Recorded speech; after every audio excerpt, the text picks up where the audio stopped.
Nauwi sa pananakit ang pagbangga ng isang pick-up truck sa isang bus sa Silang Cavite. Ang nahulikam na tagpo sa pagtutok ni June Veneracion. Tinuhod sa muka at pinagtutulak ng isang lalaki ang 52 anyos na bus driver sa gitna ng kalsada sa Silang Cavite.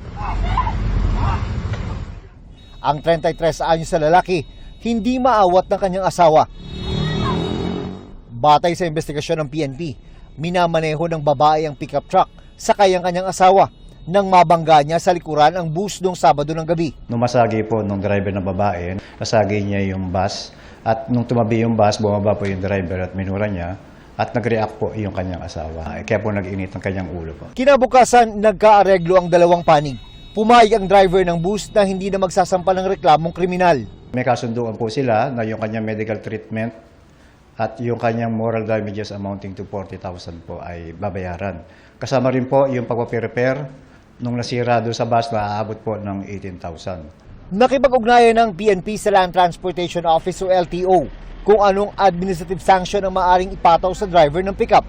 Sinuspindi ng LTO ng 70 araw ang lisensya ng lalaking nambugbog na registered owner ng pickup truck. Pinapaharap din siya sa LTO para magpaliwanag kung bakit hindi siya dapat kasuhan ng reckless driving at kanselahin ang kanyang lisensya.